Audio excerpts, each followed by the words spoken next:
A sharp autumn wind cut through the glass plaza outside Langston Freight Corporation, sending dry leaves skittering across the polished stone as Daniel Brooks stepped out of the revolving doors. He held a thin folder in one hand, gripping it tighter than necessary, as if the paper inside might somehow slip away. Inside that folder was the last résumé he had printed. Behind him, the towering corporate headquarters rose into the gray afternoon sky, its mirrored windows reflecting a world that felt just out of reach. Somewhere up on one of those upper floors, a long conference table was already clearing as executives returned to their busy schedules. To them, the interview had been simple: a polite conversation, a quick evaluation, a quiet rejection, because a man with an asterisk 3-year employment gap asterisk and a 7-year-old daughter waiting at home wasn't the kind of candidate they were willing to gamble on. Too many responsibilities, too many unknowns. Daniel had tried to keep his voice steady when they asked about overtime shifts, travel expectations, and who would watch his daughter during late nights. But as the questions continued, he realized something painful. They weren't measuring his experience. They were measuring asterisk his fatherhood. And to them, being a single dad sounded like a liability. So Daniel had done the only honest thing he could. He stopped trying to impress them. Instead, he asked one question back about their warehouse turnover rate and why so many employees seemed to be leaving the company. The silence that followed had told him everything. Now he crossed the wide plaza toward the parking lot, the wind tugging at his jacket while his mind quietly counted the numbers he could never stop calculating. Next month's rent, Emma's asthma medication, the permission slip for the school science trip she'd been talking about all week. He had smiled when she handed him the glitter-covered good luck card that morning. "Today's the day, Daddy," she'd said with complete certainty. Daniel wished he believed it as much as she did. He reached the bottom of the stone steps and was halfway across the plaza when a voice suddenly cut through the wind. "Mr. Brooks, wait!" Daniel stopped. The voice echoed across the open space, urgent enough to make several people turn their heads. He slowly turned around and froze. Running across the plaza toward him, her dark coat whipping behind her in the wind, was asterisk Victoria Langston, the billionaire founder and CEO of the entire corporation, the same woman who had barely spoken during the interview, the same woman whose company had just rejected him. She reached him slightly out of breath, eyes sharp with urgency. And in that moment, Daniel realized something strange. She didn't look like someone chasing a mistake. She looked like someone who had just realized she might have almost made one Subscribe to Just Dad Things for more powerful single dad stories, and tell me in the comments where you're watching from. Morning in Millridge, Ohio, always arrived quietly. The town wasn't large enough for traffic noise or tall enough for skyline views. Instead, the day usually began with the soft hum of delivery trucks on Main Street, the distant whistle of a freight train crossing the river bridge, and the smell of coffee drifting from small kitchens where people were already getting ready for work. In a narrow duplex near the edge of town, Daniel Brooks was already awake long before the sun fully rose. The apartment was small but clean, the kind of place where every corner showed evidence of careful budgeting and quiet determination. A second-hand couch sat against the wall. A worn wooden table filled most of the kitchen space. The faint scent of laundry detergent mixed with reheated soup lingered in the air, the familiar smell of a home where every dollar mattered. Daniel stood at the stove stirring oatmeal while glancing toward the hallway. "Emma," he called gently, "breakfast is almost ready." A moment later, small footsteps padded across the floor. 7-year-old Emma Brooks appeared wearing mismatched socks and carrying the stuffed rabbit that had clearly been loved for many years. Her brown hair stuck out in several directions, and her eyes still carried the sleepy brightness of a child who believed every new day held some kind of promise.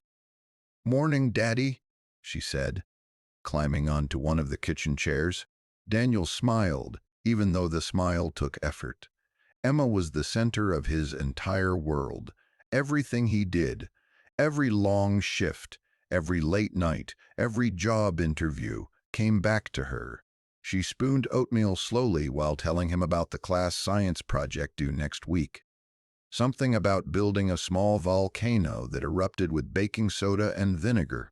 Daniel listened carefully, nodding at the right moments, even while his mind quietly ran through numbers he could never stop calculating.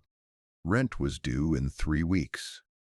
Emma's asthma medication refill was coming up, and the electric bill had been slightly higher than usual last month. 3 years earlier, Daniel's life had looked completely different. Back then, he had been an operations supervisor for a regional distribution company.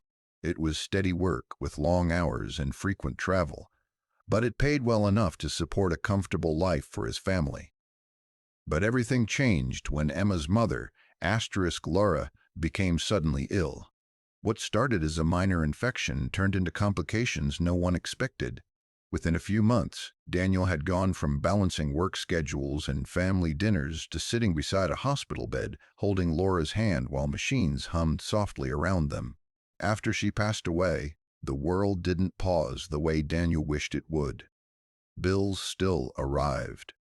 Work still demanded time, and Emma still needed someone to tuck her in every night. Daniel faced a decision that many people never truly understand until they stand in the same place. He could continue climbing the ladder at work, long hours, constant travel, endless pressure, or he could step back and raise his daughter the way Laura would have wanted. Daniel chose Emma. That decision quietly ended his career. His company replaced him within a few weeks. Future employers didn't see sacrifice when they read his résumé. They saw a long employment gap. Over the next 3 years, Daniel worked wherever he could. Night warehouse shifts, seasonal delivery routes, short-term contracts managing small logistics projects. None of it lasted long enough to rebuild stability. But somehow, he kept the lights on, and Emma never once doubted that her dad had everything under control. The night before the interview at Langston Freight Corporation, Emma had been sitting at the kitchen table with crayons spread everywhere. Daniel had been reviewing interview notes on his laptop when she suddenly slid a small piece of paper across the table. It was covered in glitter glue and crooked letters. "Good luck, Daddy," it read. "I know you'll get the job." Emma looked up at him with complete confidence. Daniel felt something tighten in his chest. He smiled and thanked her, carefully placing the card into his folder beside his résumé. Later that night, after Emma had fallen asleep, Daniel sat alone at the kitchen table with the apartment completely silent around him. He stared at the interview address written on a small sticky note.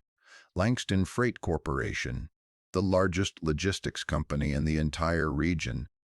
The kind of company that could completely change their future. If he got the job, things would stabilize. Emma's medicine would always be covered.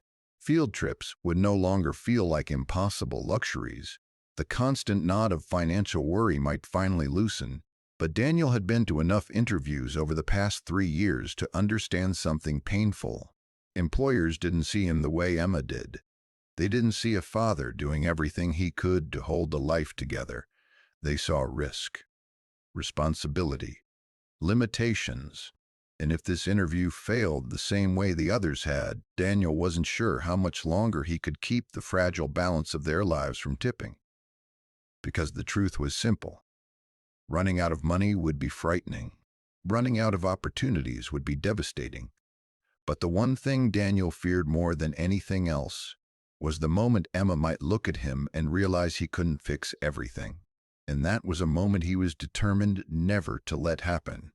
Inside Langston Freight Corporation's headquarters, the atmosphere always carried a quiet sense of pressure. The building itself was sleek and modern, with polished marble floors, glass conference rooms, and long hallways that seemed designed to remind everyone walking through them that they were part of something powerful. At the center of that world was Victoria Langston asterisk. Her name carried weight far beyond the walls of the building. Business magazines called her a logistics visionary. Financial networks regularly invited her to speak about supply chains and corporate leadership. The company she built had started as a single struggling warehouse almost 20 years earlier. Now Langston Freight Corporation operated across several states, moving thousands of shipments every day. Victoria had built the company through discipline, relentless focus, and a reputation for expecting excellence from everyone around her. Her executives respected her because she rarely made mistakes. Her competitors feared her because she moved faster than they did, and many employees viewed her from a distance as something almost mythical, the quiet, sharp-eyed leader whose decisions shaped thousands of livelihoods. On the morning of Daniel Brooks' interview, Victoria sat at the end of the long boardroom table with a tablet resting in front of her. Floor-to-ceiling windows stretched behind her, showing the cloudy sky over the city skyline. The rest of the interview panel filled the table: senior managers, department heads, and human resources representatives. Daniel sat across from them, his résumé resting on the polished table surface. At first, the questions were routine: work history, logistics strategy, management experience. Daniel answered carefully, explaining his previous role supervising warehouse operations and how he handled scheduling, safety protocols, and productivity targets. His voice stayed calm and steady, even though the room itself felt intimidating. But then one of the executives leaned forward slightly. "I see there's a gap in your employment history," he said, glancing down at the résumé. Daniel nodded. "Yes," he replied quietly. Another executive flipped through the pages. "About 3 years," she said. "That's a significant period." The tone of the room shifted almost instantly. The questions that followed no longer focused on Daniel's skills. They focused on his life. "What were you doing during that time? Were you working at all?" "And your daughter," another executive added, glancing at the notes. "How old is she now?" "7," Daniel answered. The executive nodded slowly. "And who watches her if you're working late shifts or traveling?" Daniel felt the question land heavily in the room. He explained that Emma attended school nearby and that he had built a schedule around her needs. When necessary, a neighbor helped occasionally, and he had arranged flexible child care for emergencies. But even as he spoke, Daniel could see the quiet exchange of glances between members of the panel. They weren't evaluating his plan, they were evaluating his his risk. Another executive leaned back in his chair. "This role requires a lot of time commitment," he said. "Sometimes long hours, sometimes sudden operational issues." Daniel nodded again. "I understand," he said. "But realistically," the executive continued, "being a single parent can make availability unpredictable." The word hung in the air. Unpredictable. Daniel kept his posture steady, though something in his chest tightened. For a moment, he looked down at the résumé in front of him, the same piece of paper he had reviewed so many times the night before, while Emma slept in the next room. He had spent 3 years trying to rebuild a career. 3 years explaining the same gap. 3 years watching interviews quietly shift the moment employers realized he was raising a child alone. And in that moment, Daniel understood something painful. The decision had already been made. The questions weren't about whether he could do the job. They were about whether they wanted someone like him at all. Across the table, Victoria Langston had remained mostly silent throughout the conversation. She had listened carefully while scrolling through notes on her tablet, occasionally glancing up to observe Daniel's responses. Her expression was calm, unreadable. When the room fell quiet again, Daniel made a small decision. If the interview was already over, there was no reason to keep pretending. He leaned forward slightly. "May I ask something?" he said. Several executives exchanged looks. One of them nodded cautiously. "Go ahead." Daniel glanced down briefly at the printed documents in front of him. "I noticed something while researching your company," he said. He spoke calmly, not confrontationally. Your warehouse turnover rate seems unusually high for a company of this size. The room went completely still. Daniel continued. In my previous operations role, turnover was usually a signal that something inside the system needed attention. Either workload pressure, scheduling issues, or safety concerns. One executive shifted in his chair. Another frowned slightly. Daniel met their eyes evenly. So I was curious, he finished. What do you think is causing it here? The silence that followed felt heavy. No one answered immediately. Several executives glanced toward Victoria at the end of the table. The interview wrapped up shortly after that. Polite closing remarks. A brief handshake. Someone from Human Resources explaining they would be in touch. Daniel walked out of the boardroom knowing exactly what that phrase meant. From the panel's perspective, the interview had ended the moment he challenged their internal numbers. Asking that question had likely sealed his rejection. But as the door closed behind him, Victoria Langston remained seated at the table for a moment longer. Her tablet screen still displayed the same operational report Daniel had referenced: warehouse turnover data, employee retention numbers. She tapped the screen slowly, reviewing the metrics again.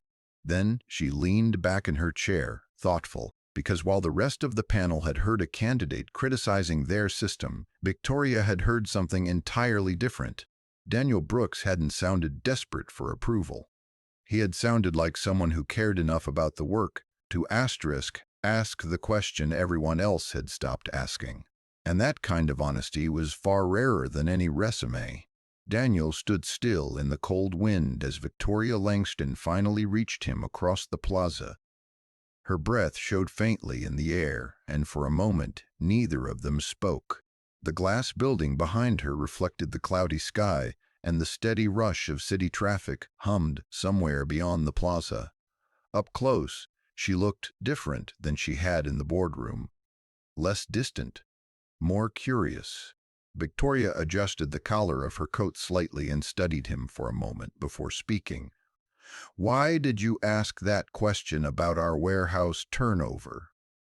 Her voice was calm, not accusatory, but direct. Daniel shifted the folder in his hand. He wasn't sure what answer she expected, but he didn't bother trying to soften it, because the numbers didn't make sense. Victoria watched him carefully. Daniel continued. In logistics, turnover is usually a warning sign. It means something inside the system isn't working the way leadership thinks it is. He spoke slowly, choosing his words carefully. It could be training, management pressure, scheduling issues, sometimes safety concerns. But when people keep leaving, it usually means something is pushing them out. Victoria's eyes narrowed slightly as she listened. You concluded that from one report? She asked. Daniel shook his head. From the pattern, he replied. The rate is too high for a company with your resources. He glanced briefly toward the building behind them. A company that's successful usually has systems that keep people. Victoria crossed her arms loosely, considering his words. And you decided to challenge an entire executive panel about it? Daniel shrugged faintly. I figured I didn't have much to lose.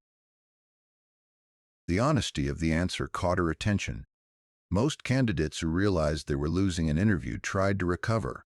They softened their answers, agreed with whatever the executive said, or desperately tried to shift the conversation. Daniel Brooks had done the opposite. He had simply told the truth. Victoria looked at him for another long moment. What made you so sure something was wrong? She asked. Daniel glanced down briefly, thinking. In my last operations job, we tracked those numbers closely, he said. Turnover costs money. It slows production. It damages morale. He met her eyes again, but more importantly, it tells you what the reports aren't saying. Victoria tilted her head slightly. And what do you think our reports aren't saying? Daniel didn't hesitate. That the people doing the work probably feel like nobody's listening to them. The wind moved across the plaza again, rattling the metal flagpoles. Victoria didn't answer immediately. Instead, she watched Daniel carefully, studying his posture, his expression, the way he spoke. He didn't look like someone trying to impress her. He looked like someone explaining something he genuinely understood. Then Daniel glanced down at his watch. The movement was quick, almost instinctive, but Victoria noticed it. He exhaled quietly. "I'm sorry," he said. "I should probably go." She raised an eyebrow slightly. "Why?" "My daughter gets out of school soon," he replied, "and traffic around here can get unpredictable." There was no frustration in his voice about the interview. No bitterness, just quiet urgency. Victoria found that detail unexpectedly revealing. "You're not angry about how the interview went?" she asked. Daniel gave a small, tired smile. "Not really," he said. "That happens sometimes." Victoria studied him again. Most candidates left failed interviews disappointed or frustrated. But Daniel's focus wasn't on the job. It was on his child. She paused for a moment, then asked another question. "If you had the authority to fix the problem you think exists in our warehouses, what would you do first?" Daniel answered almost immediately. "I'd go talk to the workers." Victoria blinked slightly. "That's it? That's where the real information is," Daniel said. "Not in reports." He shifted the folder under his arm again. "Executives usually see summaries. Managers see targets. But the people actually doing the work see what's happening every day." Victoria considered that. "And you believe they would tell you the truth?" Daniel nodded. "Most people will if they think someone is actually listening." He glanced toward the parking lot again. "And if you're willing to hear things that aren't comfortable." Victoria watched him carefully. He wasn't trying to impress her with complicated strategies or corporate jargon. He had offered the simplest answer possible. Talk to the people doing the work. She had spent years in boardrooms filled with analysts, consultants, and executives presenting endless reports and projections, yet very few of them had ever suggested something that's straightforward. Daniel began stepping slowly toward the parking lot. "I should go," he said again. Victoria didn't stop him this time. But as he walked away across the plaza, she remained standing where she was, watching him disappear toward the far side of the parking lot. Her mind returned to the boardroom conversation earlier. The silence after his question, the defensive reactions from her executives, and the data she had been reviewing for months without quite understanding why it bothered her. Warehouse turnover, employee injuries, declining retention. The reports always explained the numbers, but explanations weren't always the same thing as solutions. Daniel Brooks had walked into the interview as just another candidate with a resume gap and complicated responsibilities, but he had left behind something far more valuable, a perspective no one in the room had been willing to voice. And as Victoria turned slowly back toward the building, one thought stayed with her more than anything else. Sometimes the person willing to ask the uncomfortable question was exactly the person a company needed to hear. The next morning, inside Langston Freight Corporation's executive conference room, the mood felt noticeably tense. Senior leaders had gathered around the long glass table for the weekly operational briefing. Large screens on the wall displayed performance reports, shipping timelines, and warehouse productivity numbers. Normally, these meetings moved quickly and efficiently, but today, something different was coming. Victoria Langston entered the room last, carrying a slim tablet and a folder of printed reports. The room fell quiet as she took her seat at the head of the table. Amanda Keller, the vice president of operations, sat halfway down the table with a stack of reports already prepared. Amanda had built most of the company's current productivity systems. Her reputation inside the company was built on one simple philosophy: efficiency above everything. She nodded respectfully toward Victoria. "Shall we begin with the Chicago distribution performance update?" Amanda asked. Victoria didn't answer immediately. Instead, she placed the folder on the table and folded her hands calmly. "I've made a decision regarding the operations consultant position," she said. Several executives looked up, Amanda raised an eyebrow slightly. Victoria continued, "I've offered the role to Daniel Brooks." The room went completely still. One executive leaned forward. "The candidate from yesterday's interview?" he asked. "Yes." A few quiet murmurs spread across the table. Amanda remained silent for a moment, then spoke carefully. "Victoria, with respect," she said. "Mr. Farr, Brooks hasn't held a senior logistics role for several years." Another executive nodded. "There are concerns about his recent experience." Someone else added, "And he openly challenged our internal data during the interview." Victoria remained calm. "That's exactly why I want him in the role." The room grew even quieter. Amanda's expression hardened slightly. "What exactly will his authority be?" she asked. "For now," Victoria replied, "a temporary consulting assignment focused on warehouse operations and employee retention." Amanda leaned back slowly. "And what problem are we solving?" Victoria tapped the tablet in front of her. "Our turnover rates." Amanda's jaw tightened slightly. "We already have systems in place to address retention," she said. "Yes," Victoria replied calmly, "and yet the problem continues." No one responded. After a long moment, Amanda nodded once. "If that's your decision, of course we'll support it," she said. But the tone of her voice made one thing very clear. She did not agree. 2 days later, Daniel Brooks walked into his first Langston Freight facility assignment. The warehouse sat on the edge of a large industrial park outside the town of Riverton. The building stretched across several acres with loading docks lining one entire side and semi-trucks constantly arriving and leaving. Inside, the air buzzed with movement. Forklifts beeped as they backed through narrow aisles. Conveyor belts hummed overhead. Workers moved quickly between pallets of packages, scanning labels and stacking shipments under bright fluorescent lights. Daniel spent the first hour simply walking the floor. He introduced himself to supervisors and asked basic questions about workflow. Most of the managers were polite but cautious. Word had already spread that a new consultant had been sent from headquarters. And consultants usually meant one thing: changes. But Daniel didn't start with management. He started with the workers. He asked simple questions. How long had they worked there?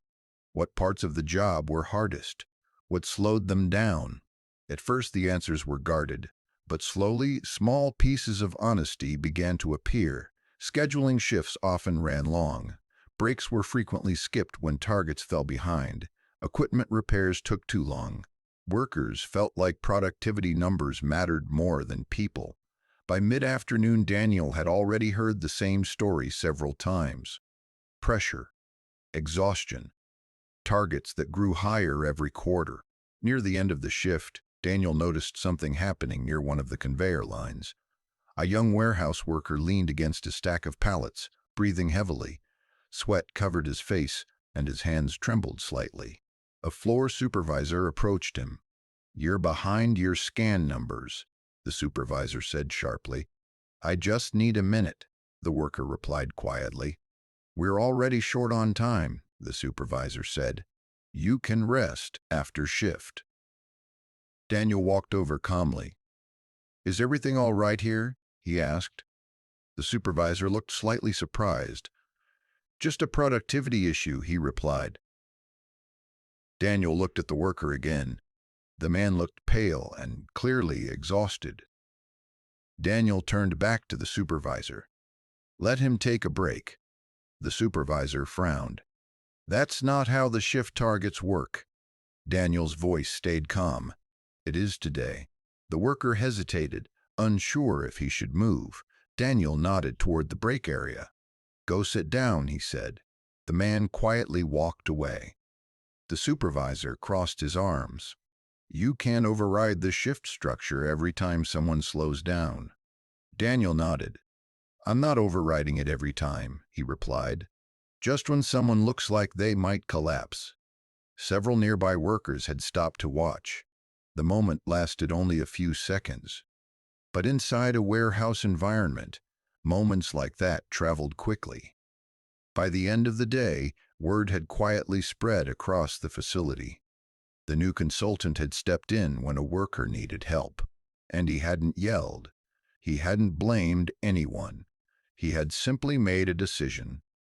Over the next few days, workers began speaking to Daniel more openly. They pointed out equipment issues. They explained how shift targets had increased every quarter without changes to staffing. They talked about injuries that rarely made it into official reports. Meanwhile, inside the executive offices at Langston Freight headquarters, Amanda Keller was watching carefully. Every new report from Daniel's visits crossed her desk, and she didn't like what she was seeing.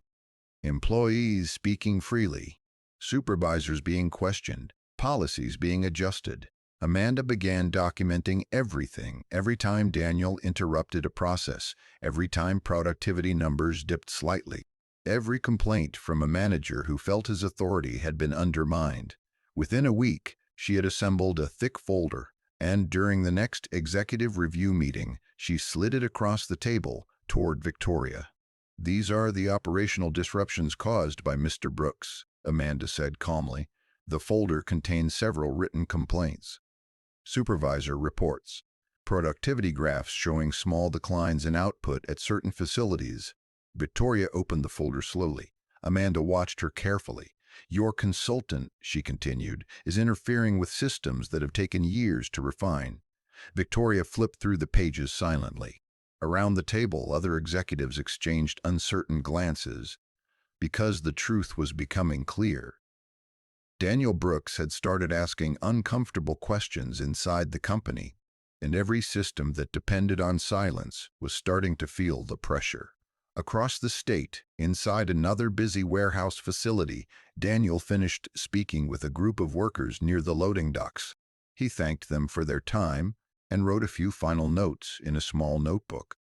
He had no idea that inside the headquarters building, a quiet battle had already begun over whether he should remain in the role at all. For the first time since being hired, Daniel's position inside the company had become dangerously unstable, and the people who believed the system should never change were already preparing their next move. The executive review meeting was held in the largest conference room at Langston Freight headquarters. The long glass table stretched nearly the entire length of the room, surrounded by department heads, regional directors, and senior leadership. Large screens on the walls displayed charts and operational metrics that normally told the story executives wanted to hear. But today, the tone felt different. Amanda Keller stood at the front of the room beside the presentation screen, her posture calm and confident. A series of performance charts appeared behind her, showing warehouse productivity numbers from several facilities Daniel had visited over the past 2 weeks. "Over the last 10 days, Amanda said, gesturing toward the graph, several facilities have experienced measurable declines in hourly output. The line on the chart dipped slightly, not dramatically, but enough to raise concern." Amanda continued smoothly. "These changes began shortly after Mr. Brooks introduced adjustments to shift procedures and break scheduling." Around the table, several executives leaned forward. Another chart appeared. Supervisor reports, operational summaries, written complaints from managers who claimed their teams were becoming less disciplined and too comfortable slowing down. Amanda closed her hands together calmly. "Our systems were built to maintain consistent performance across multiple facilities," she said. "But when outside consultants begin altering those systems without full operational context, unintended consequences occur." Several executives exchanged glances. One of the regional directors spoke first. "Are we saying productivity is declining because of his changes?" Amanda nodded slightly. "That appears to be the trend." At the far end of the table, Victoria Langston watched silently. Her expression remained unreadable. Daniel Brooks sat halfway down the table, a small notebook resting in front of him. He had been asked to attend the meeting to provide updates on his facility visits. But as the presentation continued, Daniel slowly realized something. The room had shifted. Every chart Amanda displayed highlighted small declines in output. Every report emphasized supervisor complaints. Every example framed his actions as disruptions. None of the slides mentioned the injuries he had seen, or the exhaustion workers had described, or the conversations that had revealed deeper operational problems. One executive cleared his throat. "Mr. Brooks," he said, turning toward Daniel, "were these changes authorized through standard operational review?" Daniel looked around the table. The same quiet pressure he had felt during the interview months earlier began to return. Except this time, the stakes were far greater, because this wasn't just about a job opportunity anymore. This job had become the thing holding his entire life together. He answered calmly. "Most of the adjustments were small," he said. "Break schedules, equipment requests, and discussions with floor supervisors." Amanda spoke again before he could continue. "And those adjustments," she added, "have already resulted in measurable slowdowns."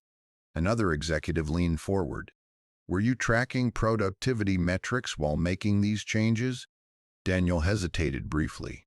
"I was focusing on understanding why employees were struggling to meet targets in the first place." Amanda clicked the remote again. A new chart appeared. "Meanwhile," she said evenly, "those targets are now being missed." The room fell quiet. Daniel looked down at the table for a moment. Then he realized something painful. The conversation wasn't really about productivity numbers. It was about confidence, and the room no longer trusted him. One of the senior directors spoke carefully. "Victoria," he said, glancing toward the head of the table, "perhaps we should reconsider the scope of this consulting project." Another nodded slowly. "These operational changes may be creating instability." Across the table, Daniel felt the same sinking sensation he had felt in the interview room weeks earlier, the feeling of realizing the decision might already be made. Only this time, the consequences were far heavier. Because if he lost this job, everything he had just started rebuilding could collapse again. At the head of the table, Victoria remained silent. She closed the report folder slowly. "Thank you, Amanda," she said calmly. "We'll review the data." The meeting moved on to other agenda items shortly after. But the message had already landed. When Daniel left the conference room, he knew something had shifted inside the company, and he wasn't sure how much longer his position would survive. That evening, the small duplex in Millridge was quiet except for the soft scratching of pencil on paper. Emma sat at the kitchen table working on her homework assignment. Sheets of paper were spread across the table along with colored pencils and a half-finished science project. Daniel sat across from her with a mug of coffee that had long since gone cold. He stared at the table without really seeing it. The meeting replayed again and again in his mind. Amanda's charts. The executive's questions. The quiet shift of doubt spreading around the room. Emma looked up from her paper. "Daddy?" Daniel blinked slightly. "Yeah?" She tilted her head. "Did your job go okay today?" The question was simple, innocent. Emma had no idea what had happened inside the corporate boardroom earlier that day. To her, the new job meant something much simpler. It meant her dad left in the morning wearing a nice jacket. It meant groceries were easier to buy. It meant life finally felt stable again. Daniel forced a small smile.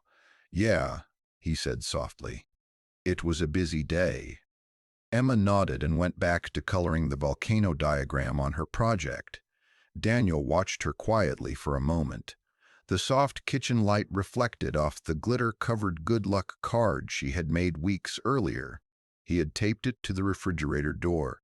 "Good luck, Daddy. I know you'll get the job." For 3 years, Daniel had done everything possible to keep Emma's life steady.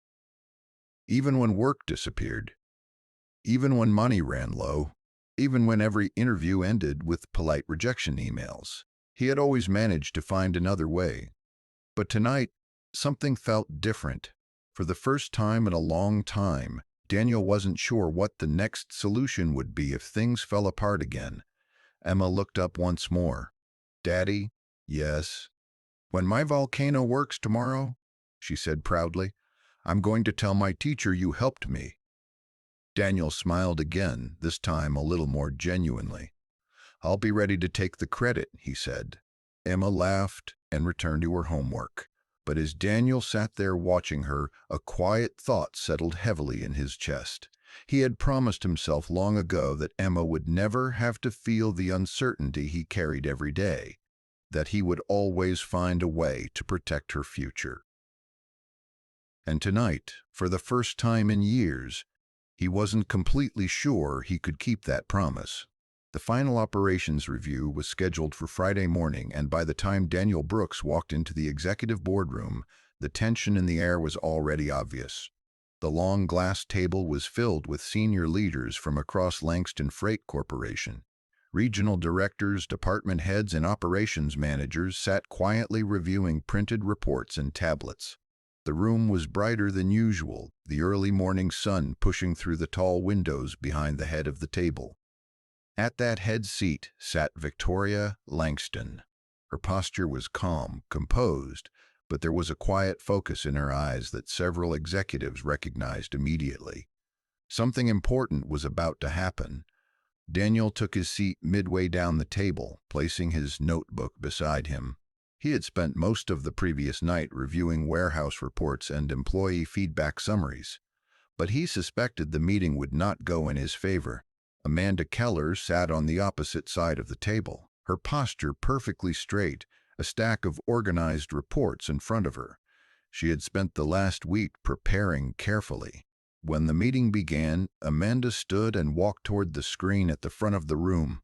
"As requested," she began confidently, "I've prepared a summary of the operational impacts related to recent procedural adjustments." Charts appeared on the screen again. Output rates, facility comparisons, productivity graphs. The same numbers Daniel had already seen before. Amanda pointed toward one of the charts. "As you can see, several pilot facilities experienced measurable slowdowns during the period when Mr. Brooks implemented additional brake flexibility and equipment review requests." Several executives nodded quietly. One of the regional directors spoke. "These numbers suggest operational efficiency declined." Amanda nodded slightly. "That is our concern." Daniel listened without interrupting. Across the table, Victoria Langston remained silent, her hands folded calmly in front of her. Amanda continued through several more slides. Supervisor complaints, manager concerns, operational reports highlighting disruptions. When she finished, the room settled into a thoughtful silence. One of the board members leaned forward. "Victoria," he said carefully, "this consulting experiment may need to be reconsidered." Another executive nodded. "Operational consistency has always been one of this company's greatest strengths." The implication was clear. Daniel's approach had introduced instability. For a moment, Daniel felt the familiar weight of doubt pressing against him again. The same quiet pressure he had felt during the interview, the same sense that the room had already made its decision. Then Victoria Langston finally spoke. "Thank you, Amanda." Her voice was calm, steady. She reached for the remote beside her tablet. "Before we continue," she said, "I'd like everyone to see the complete operational report." A new set of charts appeared on the screen. These numbers were different. Daniel recognized them immediately.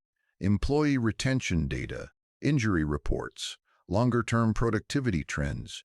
The first graph showed warehouse injury rates. Across the pilot facilities Daniel had visited, those numbers had dropped, not dramatically, but consistently. Another chart appeared, employee retention. Turnover rates had improved sharply in the same facilities. Executives began exchanging glances. Victoria continued, "While hourly output briefly dipped during the first week of adjustments, the longer-term data shows stabilization and improvement." Another chart appeared. Worker attendance, shift completion rates, both had increased.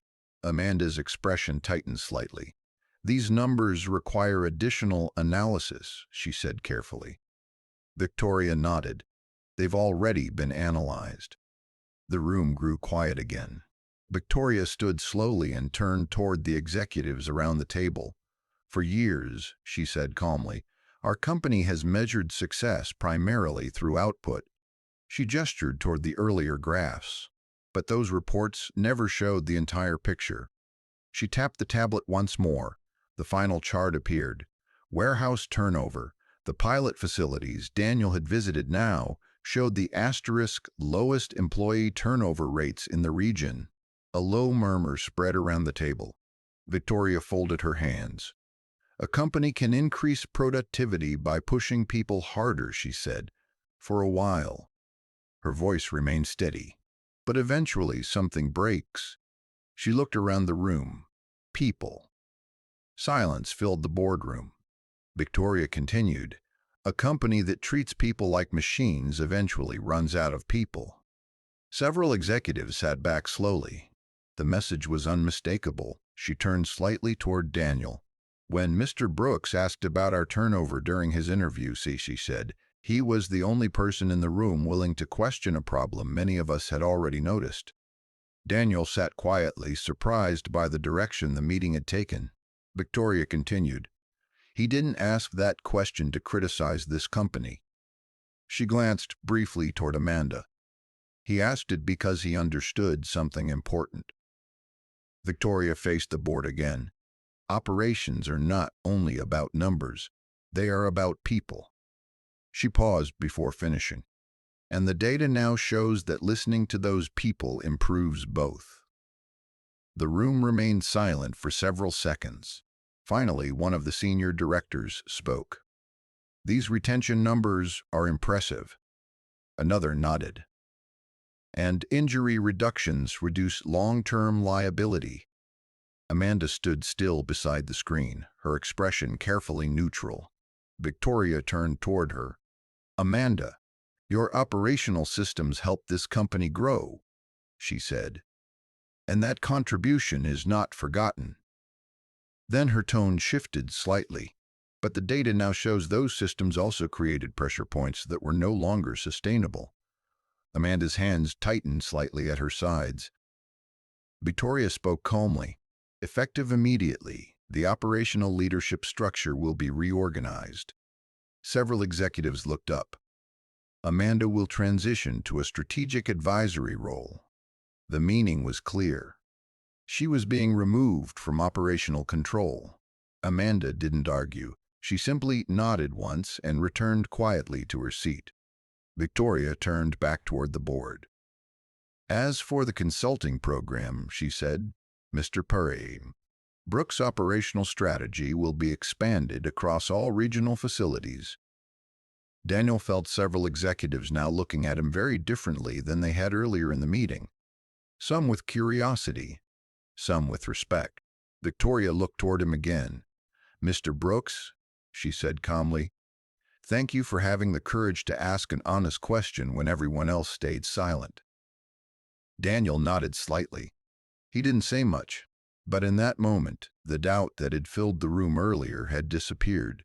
His credibility inside the company had been fully restored, and for the first time since walking into Langston Freight Corporation weeks earlier, Daniel Brooks was no longer just the single father who had almost failed an interview. He was the man who had helped the company finally see the truth about its own system. The changes inside Langston Freight Corporation did not happen overnight, but the direction of the company shifted the moment Victoria Langston made her decision in the boardroom. Within the following weeks, Daniel Brooks found himself stepping into a role far larger than the temporary consulting position he had originally accepted. Victoria called him into her office one quiet afternoon. Her office overlooked the city skyline, the same floor-to-ceiling windows Daniel had seen during the interview weeks earlier.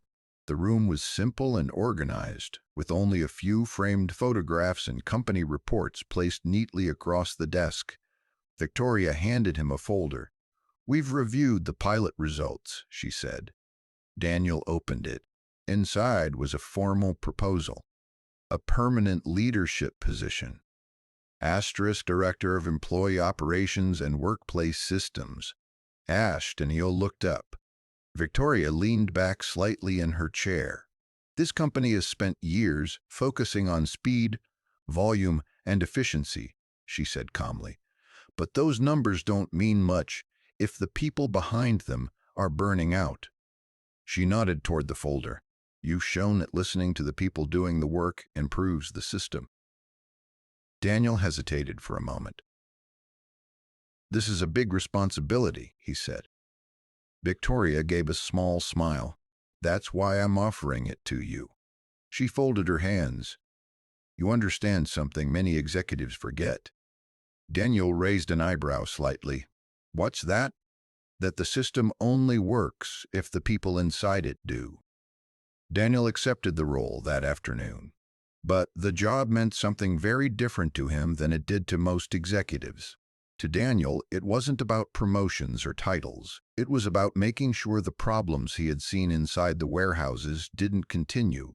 Over the next several months, Daniel visited facility after facility across the company's network. But unlike many corporate leaders, he rarely started in conference rooms. He started on the warehouse floor. He spoke with forklift drivers, loading crews, inventory teams, maintenance workers. He asked questions. He listened. And more importantly, he remembered what it felt like to stand in their position. Employees quickly realized something unusual about him. Daniel Brooks didn't speak like a corporate executive. He spoke like someone who understood long shifts, financial pressure, and the quiet fear of losing stability. Word spread quickly across the company. The new operations director actually listened. Small changes began appearing throughout the warehouses. Break schedules were adjusted to be more realistic. Equipment repair requests moved faster through the system. Managers received new training focused on balancing productivity with workers' safety. At first, some supervisors were skeptical.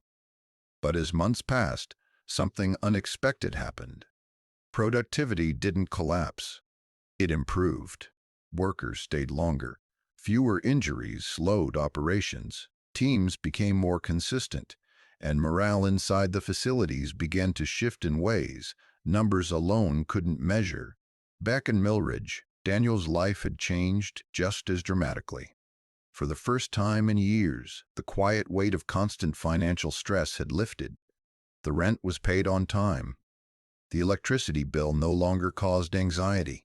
Emma's asthma medication was always ready when she needed it. One Saturday morning, Daniel sat at the kitchen table reviewing a facility report while Emma worked on a school poster nearby. "Daddy," she said suddenly, "can I join the science club this year?" Daniel looked up. A year earlier, the question would have required careful budgeting and quiet worry. Now he simply smiled. "Of course you can." Emma grinned and returned to her poster. Moments like that meant more to Daniel than any corporate title. Meanwhile, inside the company headquarters, Victoria Langston continued to monitor the changes carefully. One afternoon, she passed Daniel in the hallway after a regional operations meeting. "You've created a lot of discussion across the company," she said. Daniel chuckled lightly. "I imagine not everyone is thrilled." Victoria smiled slightly. Leadership rarely pleases everyone. She paused before adding something else. But the results speak for themselves. There was a quiet professional respect between them now. Not the distance of an executive and a consultant, but the understanding of two people who had both chosen to protect something important. For Victoria, it was the long-term future of the company she built. For Daniel, it was something simpler. The ability to build a stable life for his daughter while doing work that actually mattered. And as the company continued evolving, one thing remained clear to everyone inside Langston Freight Corporation. The man who had once walked out of the building believing he had failed an interview had quietly helped transform the way the entire company treated its people. Rain fell softly over Millridge that evening, the steady tapping against the apartment windows creating a calm rhythm that filled the small kitchen. The warm glow of the overhead light reflected across the wooden table where Daniel Brooks and his daughter sat side by side. Emma had spread her school supplies across the table again: construction paper, colored pencils, glue sticks, and a half-finished poster board for her latest class project. Daniel leaned over slightly, helping her tape down a small cardboard volcano she had built for her science assignment. "Does it look right?" Emma asked, squinting at the tiny mountain shape. Daniel tilted his head, pretending to inspect it seriously. "I think it might be the most dangerous volcano in all of Ohio," he said. Emma giggled. Outside, the rain continued falling gently against the windows, and the apartment felt warm and peaceful. The kind of quiet moment Daniel had dreamed about during the long months when everything in life had felt uncertain. Emma placed the last piece of paper on her project and leaned back proudly. "There," she said. Then she looked up at him. "Daddy." "Yeah? Do you like your new job?" The question was simple, but Daniel paused for a moment before answering. He thought about the warehouses he had visited, the conversations with workers who were finally being heard, and the long meetings where real changes were slowly reshaping the company. But most of all, he thought about moments like this, sitting at the kitchen table, helping his daughter with homework, being home. Daniel smiled. "Yes," he said softly, "I do." Emma tilted her head curiously. "Why?" Daniel leaned back slightly in his chair. "Because I get to help fix problems," he said. Then he added something quieter. "But what I like most is that I still get to come home to you." Emma's face brightened instantly. She reached into her backpack and pulled out a folded piece of paper. "I made something else today," she said. She slid the drawing across the table. Daniel opened it carefully. It showed a simple stick-figure drawing of a tall building with a small figure standing proudly in front of it. Above the drawing, written in large uneven letters, Emma had written, "My dad fixes things." Daniel chuckled softly. He reached over and pulled Emma into a gentle hug. Because, in her simple way, she had understood something important. The job hadn't just changed their lives. It had allowed Daniel to protect something that mattered far more than any career. The chance for fathers like him to work hard and still show up when their children needed them most. And as the rain continued tapping softly against the window, Daniel realized something that once felt impossible. For the first time in a very long time, their future finally felt steady. If this story touched you, subscribe to Just Dad Things for more single dad stories, and tell us in the comments where you're watching from.